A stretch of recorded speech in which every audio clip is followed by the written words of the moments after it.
Ontem a gente falou aqui sobre fim de relacionamento.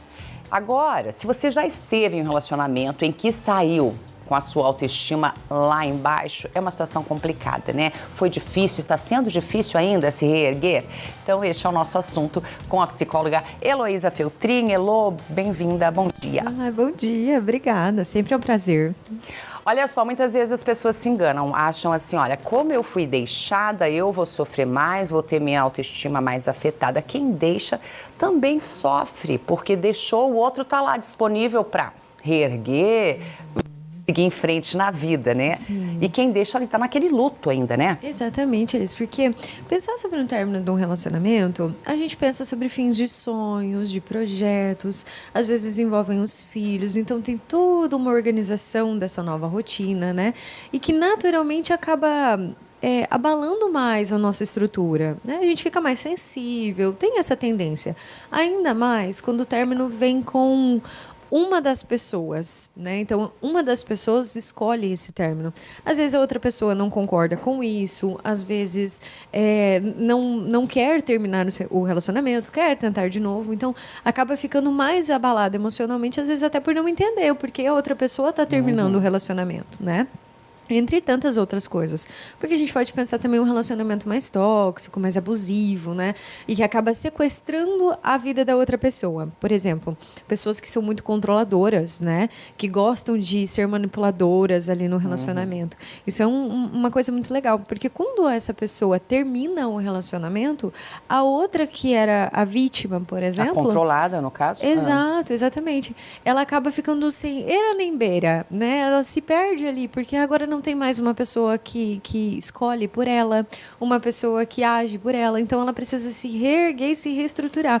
E aí a gente fala sobre a autoestima que fica perdida ali dentro desse processo, né? E o que a gente faz daí nessa hora? Primeiro você vai sofrer. Acabou o relacionamento, não tem como fugir disso. Vai ter aquela dor, você vai viver ali seu luto. Qual que é o próximo passo, Elô? Exato.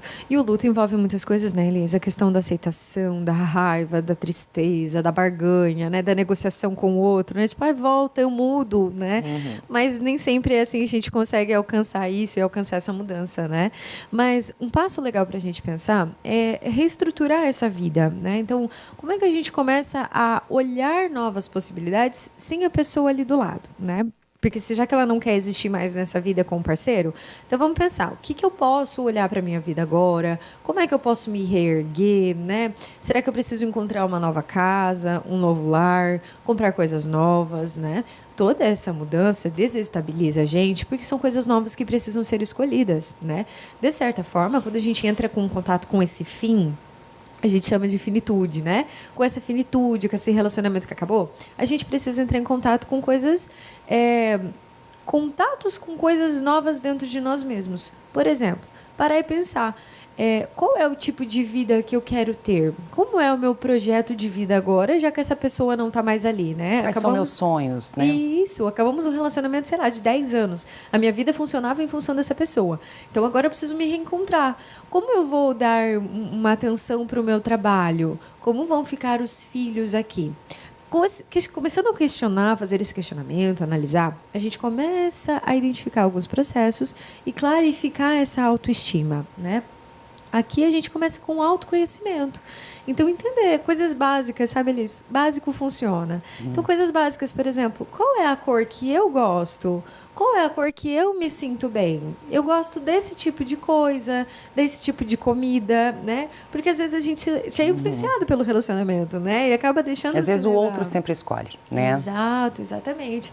Então, esses pequenos questionamentos assim, quem sou eu nessa existência? Quem sou eu no meu trabalho, nos meus filhos? Como é a representação que eu passo para eles? Como eles me enxergam? Fazendo essas pequenas análises, a gente começa a construir uma autoimagem. Que dentro da autoestima, por exemplo, a autoestima tem essa questão de estimar-se, né? Gostar-se, gostar daquilo que você vê, daquilo que você experimenta com você mesmo. Se a gente for parar para pensar, a gente dorme e acorda com a gente, né? Nós somos as únicas pessoas que vivem com a gente. E tem pessoas que falam assim, nossa, eu nem sei que cor que eu gosto, eu nem sei que comida que eu gosto, né? Aqui é um ponto legal para se parar e pensar. Será que eu tô cuidando da minha autoestima? Tô cuidando de mim? Eu falo assim, né? Às vezes a gente vai tomar banho, é tão automático, que começa, se lava, se esfrega ali, pá, pronto, acabou, saiu do banho, já vai, né, atropela todas as coisas. Mas quando a gente para e pensa, nossa, como é que eu tô? Como é que tá a minha pele? Como é que tá, sei lá, tem alguma mancha estranha? Tem alguma coisa, meu cabelo... Exato, meu cabelo cai muito. Isso é autoestima, né? Isso é essa análise. Fazer um carinho em você também, né? Passar um creme assim gostoso, sentir, fazer uma massagem. Não esperar de outras pessoas aquilo que você também não faz por você, né, Elis? Isso é um primeiro passo. Além do autoconhecimento, da questão de refletir e analisar isso, né? Aonde eu quero estar? Qual é o lugar que daqui 5 anos eu me vejo? Onde eu quero, o que eu quero fazer da minha vida, né? Isso também é autoanálise e a gente fala da autoimagem. Como é que você vai para um lugar se você nem sabe para onde você quer ir, né? Para quem não sabe onde quer chegar, qualquer caminho importa. Uma coisa que é legal pensar, Elis, é que quando a gente fala de autoestima e relacionamentos, a gente precisa pensar que tem 2 pessoas envolvidas nesse relacionamento. Às vezes, o parceiro, por exemplo, ele tem uma autoestima tão baixa quanto a outra pessoa no relacionamento, né? Então, que nem a gente falou da questão do tóxico, né? Ele tem uma autoestima tão baixa quanto a outra pessoa, que ele tá tirando a autoestima. E por que isso acontece? Se a gente for parar para pensar, uma pessoa que tem uma baixa autoestima, ela vai olhar para outra e vai pensar, essa pessoa é melhor do que eu. Ela não vai querer ficar comigo. Então, eu vou reduzir ela, eu vou segurar ela para que ela não vá buscar outras coisas e fique comigo. O que acontece, por exemplo, nas falas tóxicas, né? Ai, você nem é tão bonita. Ai, seu cabelo, nossa, nunca tá legal. O seu trabalho é péssimo, né? E que vai sequestrando a vida da outra pessoa para ela.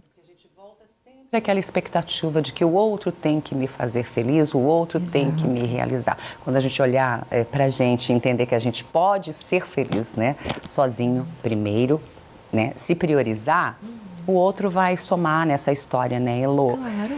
Pense nisso, recupere a sua autoestima, nem tudo está perdido, tá? Olha para você, se prioriza. Quer mais conteúdos da Elô? Vamos passar a rede social, Elô? Sim, Heloísa Feltrin, _psicóloga. Estou lá no Instagram, pode me olhar lá, tem o link do WhatsApp. Pode me chamar, pode conversar comigo, entender se está sendo um relacionamento legal ou não, né? A gente está sempre disponível para uma boa conversa. Obrigada, Elô. Obrigada a você de casa que ficou com a gente até agora. Está chegando o Jornal Tarobá, primeira edição.